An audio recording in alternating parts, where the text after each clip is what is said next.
sultry conditions at the Indianapolis Motor Speedway. That temperature, 86 degrees, is a little bit belied because of the heat index. It's very humid. And at this speedway, that can really mean something. The air just kind of settles in here, but then you close up the race car, DJ, and it gets even hotter.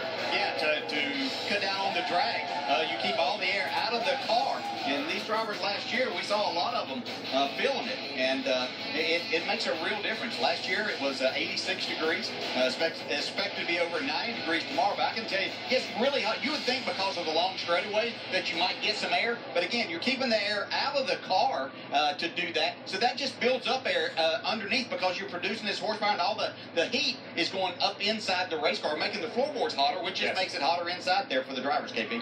And we see that 119 KP, but that's up high.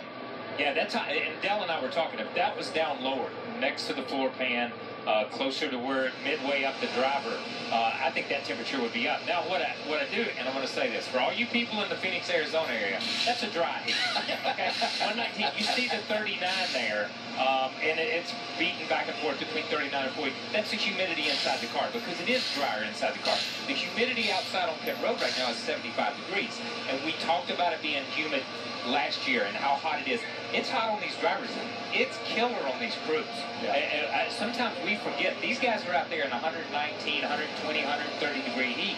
These guys are standing on pit road at 85, 90 degrees with 75, 80% humidity. And they have to go out and bust off an 11-second pit stop. It's tough on everybody. When it gets hot, it's tough on everybody here. And Marty, NASCAR offered these teams and drivers a little extra help inside this week, didn't they? Indeed, Dave. And keep in mind that 119 inside Ryan Reed's car is after just one run today here. So it is warm, I can tell you, warmer than 86. The help you talked about, Dave, this NACADUCT. All teams have to have at least one opening, and that hose has to go directly to the driver. So you can see inside Elliott Sadler's car, there's a hose that comes from this NACADUCT and goes directly to him. And I'll let DJ and Kyle talk about how much that will help. So teams in this practice session will be playing with exactly how they do it. They might do two openings with one taped up. They might do two openings with both open, or just one, as you see on Elliott Sadler's car on the right rear window. But mandated by NASCAR for this week, one opening with a hose that goes directly to the driver. So DJ, Kyle, how much of a help is that for the driver?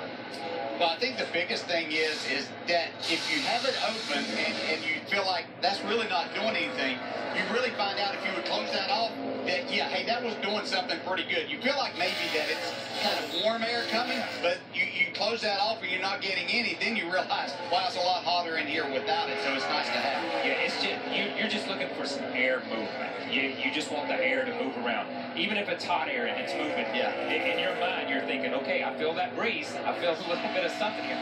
Remember last year with the Cup cars, I'll go back to the Cup cars, they run the high drag package, and those guys all complained there was no air getting in the car because the car in front of you was making such a big hole in the air. There was no air at all, no movement at all. The guys really complained about heat. This year, with the package they run, I think there will be more movement. There'll be more movement inside the car. And NASCAR has went one step farther and said, okay, we can run some of these NACADUCTs to help them. And you see the temperature dropping by the headrest of Ryan Reed as he gets air moving through the car. Alex? Well, Dave, yeah, the temperature may be dropping, but the temperature for Ryan Reed, his tempo right now is not very good. Not happy at all with that first run. This is run number 2 in the practice session for Ryan Reed. The car just simply is lacking lateral grip in the corners. You mentioned these long straightaways here at Indy. Well, you still got to get through these corners and keep your speed and your momentum up as much as you possibly can. He's saying he has zero confidence right now at the front of the car when he goes through the corners, and that can make things a little hotter under the helmet.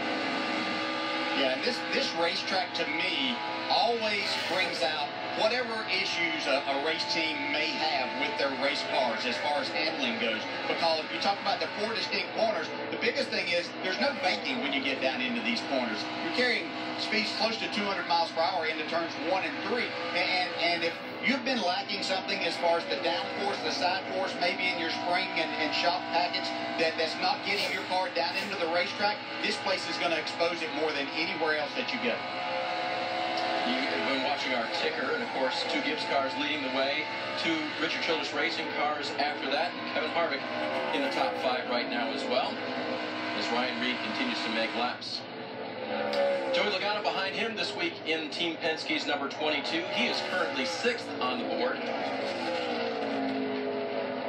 finished second in the Cup race here last year, so a driver that we certainly be watching tomorrow afternoon. Very capable with this 22 car, being up front and challenging, well, Kyle Busch. Well, and rotating their drivers week to week, usually depending on the driver's preferences. They've Brad Keselowski last week at New Hampshire. This week, Joey getting the call, and it'll be Brad next week again at Iowa. So as they rotate around, trying to figure a way to get ahead of the Gibbs cars, get ahead of the Richard Childress cars, because admittedly, they are a bit behind right now. Yeah, and we talked about it last week in New Hampshire, how those guys had started down a different road to make their Xfinity cars as much like their Cup cars as possible. You know, I had forgotten Joey run second here last year. I'd forgotten how close he was to Kyle Busch at the end of that race. A lot of times we see the leaders stretch it a little bit, but Joey was really close. Joey runs good at Pocono. And you talk about those guys picking and choosing the tracks they want to run. This is a place that Joey Logano is good. A flat racetrack, a high-speed corner, making those adjustments and driving. So, you know, this is a place that the Penske Ford in their 50th year could do something.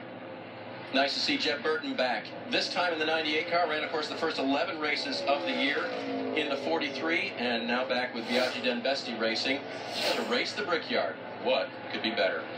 I'll tell you what could be better. A little of the food fare around the Indianapolis downtown area. How about St. Elmo's? Little horseradish, little sauce on that shrimp. A lot of horseradish. A lot of horseradish. That's true. True. We'll be back to Indy.